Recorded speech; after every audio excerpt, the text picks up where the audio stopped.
Don't forget to subscribe to Basement Tales. Just go on Apple, iTunes, or wherever you get your podcasts and hit that subscribe button. We release a podcast every Thursday.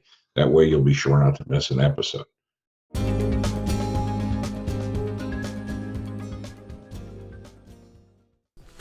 Welcome to Basement Tales with Sam Jackman, Charlie Einsman, Ed Grass, and Sandra Delancey. We have fun telling crazy but true stories about turning the worst possible property disasters into bags of money. Along the way, we'll pass along some important lessons to help you make cash on real estate. Sam and Charlie walked away from cubicle hell 25 years ago. Starting with no property, they created their own Clear Sky group of companies, sold hundreds of houses, bought dozens of rentals, and made millions in hard money loans. I'm Ed, a big firm litigator until muscular dystrophy made me find a hobby other than suing people. I miss it. Sandra's the normal person here with a real job plus some rentals. Her decades of friendship with the group, from office flunkies to property gurus, might help keep us all humble and focused on learning something. I wouldn't count on it. Well, we do have a tale this week on Basement Tales. Well, I'm a little scared because without Sandra here, I mean, there's nobody to keep us from going completely amok. So we'll see what happens. Well, you have a tale, or Charlie's got a tale? Oh, I got a good tale. He dragged up the doozy this week. There are just so many different ramifications on this tale, both from a legal standpoint and just from a neighboring standpoint. Lawyers might be involved. That's like everything nowadays, yeah. Yep. And so here's what happened. There was an auction. It was, of course, a courthouse auction, right? And so during these times, FHA, VA, Fannie Mae, Freddie Mac, and USDA loans, there was a foreclosure moratorium, right? So the only houses they could foreclose on were vacant houses. So if the house was deemed vacant, then they're allowed to foreclose in this environment, right? And so this particular house is a repeat offender, and it is a Fannie Mae loan. So the auction date was literally yesterday, and I don't really want to date ourselves because we might be taping this podcast. So the auction was very recent. Yesterday. And so I checked it the day before the auction. And lately I haven't really been checking properties just because the bidders at the courthouse steps are just absolutely out of their minds, and they're bidding all of the profit margins out of the deal. So I really haven't been wasting my time. But this one particular house, I just figured, okay, I wasn't doing much else. So I went ahead and did an check for the auction the next day. And for you guys out there, what an check is, it's basically an occupancy check where you just, deem the house as either occupied or vacant. Well, because it was a Fannie Mae loan, and the reason why I knew that is because I did a title search on the house before the auction, and so I knew it was a Fannie Mae loan. So I expected when I drove up to see a vacant house, because all the loans that have foreclosed in this past year and a half after COVID, if they were government sponsored, they were all vacant. Every one of them was vacant. So I was specifically ready to see a vacant house. So when I pulled into the neighborhood, there were two courts. This was on a street called, we'll just say Wendy Court.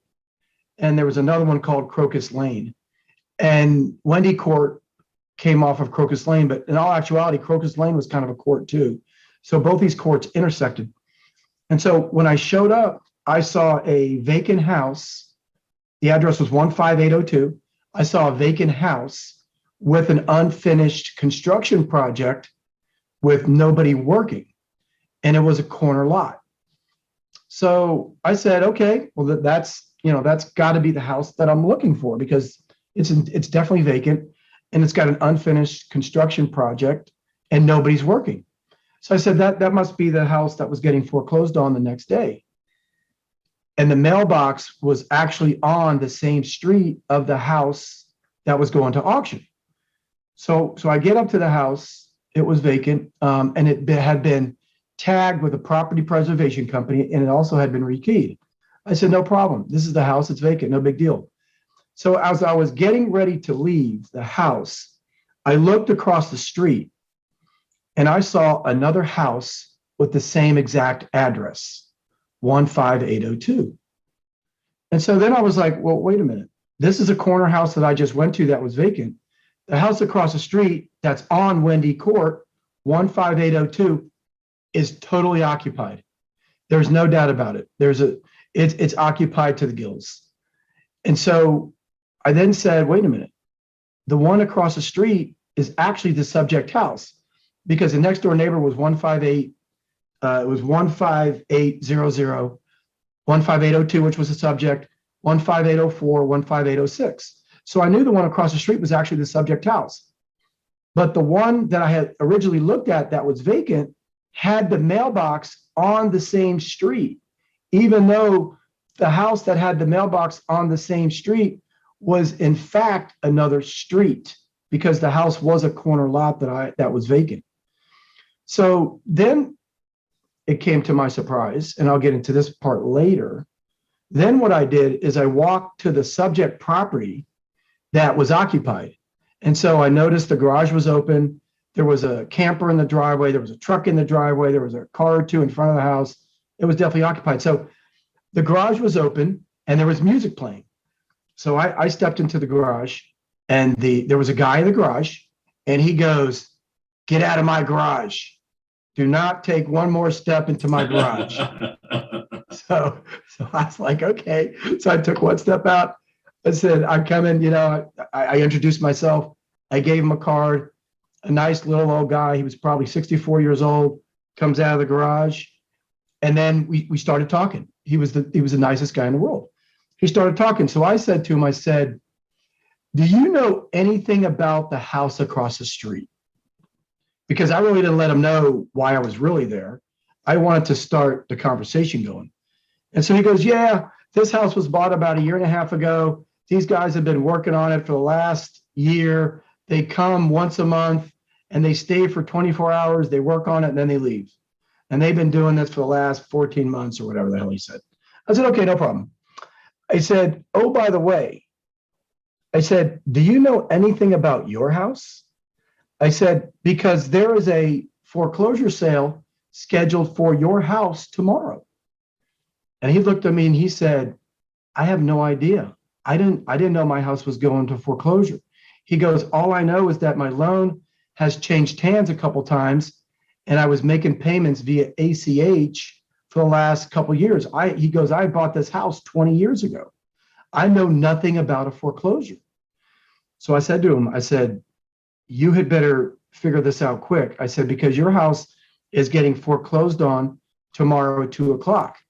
And so then he went into this whole ordeal about him never ever getting the mail to his house because once there's a new postal carrier on his route, they're always delivering his mail to the house across the street. Because even though the house across the street is 15802 Crocus Lane, his house is 15802 Wendy Court. I said, "Oh, that's weird." And so then we started talking some more. I said to him, I said, "Well, didn't you ever get a certified return receipt mail from, in this case, the substitute trustee, which was B&S. In this case, I can't probably tell the law firm's name. It's B&S. He goes, "No, I've never seen a certified mail." And so then I took him across the street and I said, "You know what happened, sir?" I said, "The bank thinks that your house is vacant." I said, "Because they checked the house across the street with the same address, thinking it was your house. They thought it was vacant. So now they're pulling the string and they're foreclosing on you tomorrow." I said, "You've got to show up to your bank to get your foreclosure stopped." I said, "Do you have enough money to bring it current?" And he said to me, he goes, "Yeah." He goes, "As far as I know, they've been pulling monthly payments out of my account for the last 6 months." I said, "Well, guy," and this is an older guy. He does not have email. The only thing he had was a cell phone. And so that's the only way to contact this guy. He has no home phone and all he had was a cell phone. So then I didn't think anything of it. So I'm leaving there thinking, okay, that's cool. He's going to go by, and he told me the bank, NFCU. Okay, let's just say the current bank that NFCU. Mhm. And that's really important because that sort of goes to part of my story. And so I didn't think nothing of it. I said, okay, I've got a buddy that works at NFCU. I said, go see him tomorrow. Here's the address. I said, go see him tomorrow. Go ahead and get this taken care of. Call up the servicer, get your number that you need to reinstate the loan, and you just go ahead and wire the money, reinstate the loan. We'll get the auction canceled. So then, of course, I get a call 3 hours later from this guy, a frantic call, and he calls me and he says, I can't wire the money because I just called NFCU and they said my account is frozen. I said, what are you talking about? I said, how can your account be frozen? And then, of course, at that point in time, I already had a title search done on the house that I did. And I knew that other than the first trust foreclosing, which was an absolute low loan amount, he owed like 175 and the house worth was 550. There was a lot of room in this house. And the fact that he shouldn't have been getting foreclosed on because he's in a Fannie Mae loan house and it's occupied. Okay. What do you mean by a lot of room? What do you mean by that? We had a lot of room because the house is worth 550 after repair value, and he only owned about 175. But there was a judgment. There were 2 judgments from credit cards and a property homeowner association judgment on the house, but they were for really, really small amounts. So he calls me up and he says, I can't wire the money. I can't save my house because somebody froze my account. I said, no problem. I said, the first thing that you need to do tomorrow, because today was the day that I went by his house was a holiday. It was a federal holiday. I said, you have to go see my friend, because I had a good friend who was a customer service guy at NFCU. You got to go find out why your account has been frozen. And then we're just going to go ahead and give you a loan, Clear Sky Financial, give you a loan to stop the foreclosure sale. Okay. So then the next day came. Oh, first of all, we were going through his mailbox scenario because the mailbox of the wrong house was on his court. So there were technically 2 15802. One was a Wendy Court and one was a Crocus Lane. Both those mailboxes were on the same street. I said, Doug, I said, if I were you, I would take a saw tonight. I would saw your neighbor's mailbox and I would go ahead and put it on the correct street because there was a lot of room because the neighbor was a corner house. I said, I would have done that 10 years ago. And so, of course, that didn't probably go over too well, which that needs to bring up some legal questions later on what to do about that scenario because the guy hadn't been getting his UPSs. He hasn't been getting his mail all the time because of that fiasco. So he didn't do that. So the next morning he shows up at NFCU to sort of handle the situation. Well, he was with them for 3.5 hours from 9 o'clock until 12:30. The auction was at 2. I'm expecting to meet this guy, have him sign a promissory note and a deed of trust. I was going to record it and then I was going to wire him, or I was going to bring a cashier check to the courthouse steps to pay off the trustee to cancel his sale. He knew the payoff amount by that time, how much he needed. Mm.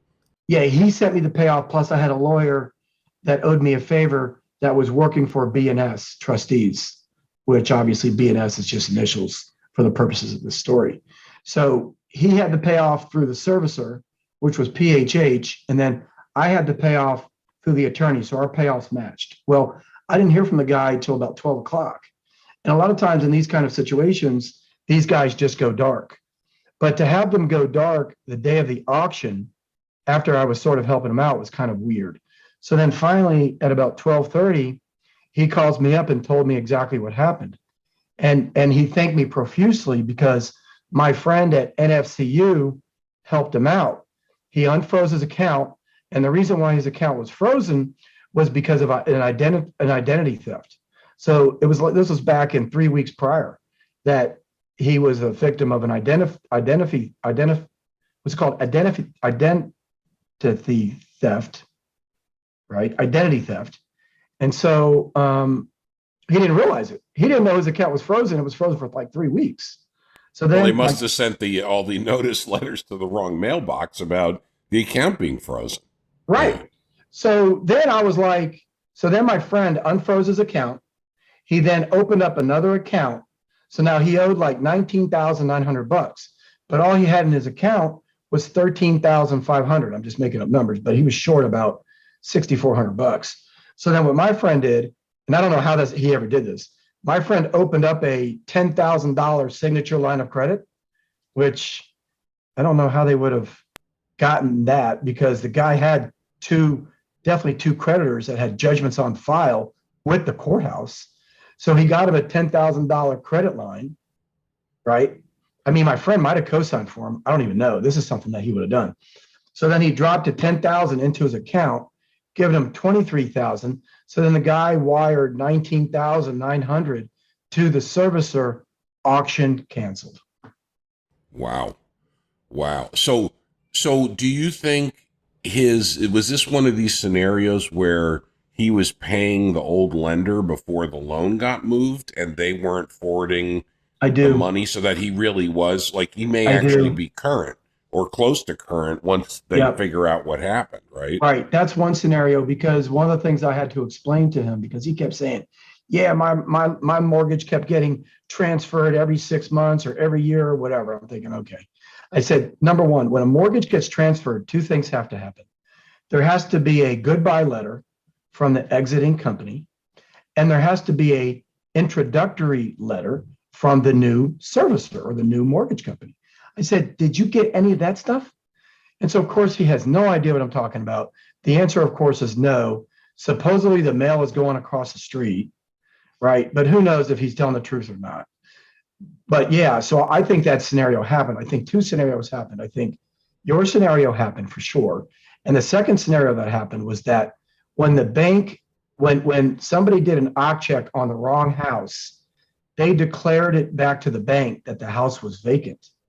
So once the bank saw that the house was vacant, and of course, in order to deem the house vacant, the person doing the occupancy check, whether it's a realtor or just an independent contractor, they have to take pictures. And so if you took pictures of the house across the street, it's definitely vacant. And so once the servicer deemed that the house was vacant, then they kicked off the foreclosure process.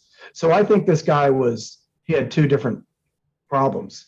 And the funny thing about it is that in 14 years of doing this, or 15 years of doing this, maybe longer, I've never seen that scenario before.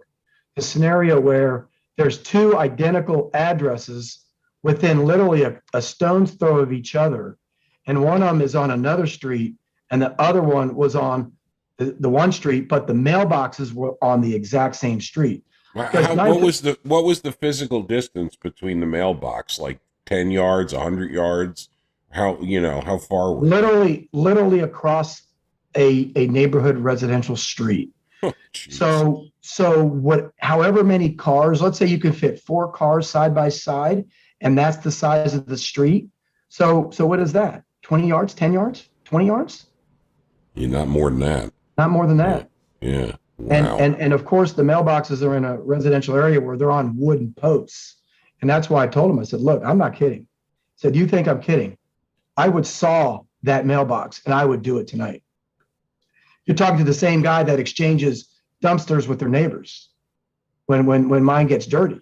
Oh, I do damn well I would have saw that mailbox and I would have put that shit on the right street. I'm telling you. Anyway. Yeah, well, it's dangerous. There are definitely notices that, and I wouldn't even be surprised if maybe this fella maybe he got a notice and he figures it's some scam thing, because he's thinking my mortgage is getting pulled out like if I got one, my mortgage is pulled out every month, I'd be like, oh, this is some scam letter. Now, being a nervous lawyer, I'd look at it pretty carefully, but you could easily see just ripping it up and moving on. And as you guys know from seeing how some of these cases go, notice is a big issue in real estate. And at a certain point, you can even do notice by publication. So, which is basically a joke. They put in, some cheap newspaper somewhere, such and such a property, and that's deemed to be good enough notice for you. They're supposed to do the mail and everything else. And of course, nobody except people like you, Charlie, are looking at those things to see what's going up for auction. But he didn't even get a certified piece of mail, because in order to properly foreclose, and we've done this a couple of times, we need those green return cards back. And those return cards that say you received this certified piece of mail has to be in the folder in case the court asks about proof of service or proof of notice, right? Yeah, And even so, in Maryland now, you actually have to provide the card with proof of service. They want you to file it with the actual proof of service. But of course, if nobody's signing for it, it's going to come back, and that's where you get into the publication thing. Usually, then you go to the court and say, "Hey, court, we've sent out 2 certified letters. Here they are, returned to sender, not picked up," and you may have to do a publication notice. yeah. But this guy is 63, 64 years old. He's only on Social Security and disability. And he's been in this house for 20 years. And it's a fixed rate loan. And so the loan balance is really small. So this is a guy that doesn't even go anywhere. As a matter of fact, when I sent him the right address to go to for NFCU, he got lost twice, had to call me up. I had to bring up maps and I had to go literally turn by turn by turn just to get him to go to NFCU. Sorry, to go to NFCU to meet my friend, because he had to go to a certain branch because that's where my friend worked, that I knew that could help him, because we had to figure out how to unfreeze his account and why his account was frozen. That was step one. And so this poor guy doesn't go anywhere. He's always at his home. I mean, if you saw his home, he ain't going anywhere. It's almost like a hoarder home. I didn't even bother to go on his front porch because I couldn't have gotten to his front door. Luckily, his garage door was open, which was loaded. And so the fact of the matter is, he apologized to me for being rude about going in his garage because the garage was so cluttered, he didn't want me to get hurt. So he says. Well, we've heard a lot that words matter, and now we know addresses matter. And, we've had addresses before that mattered in the past.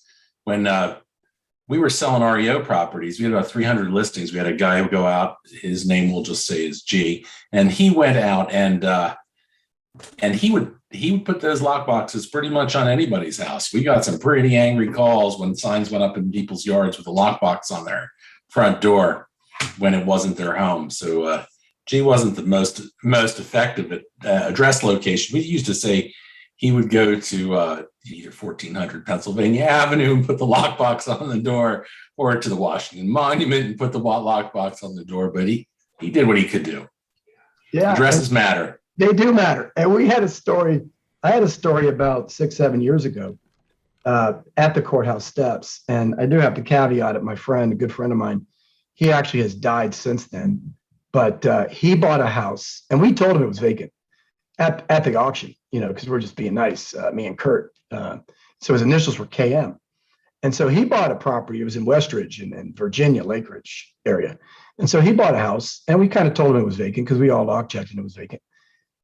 And so he bought it. He overpaid for it.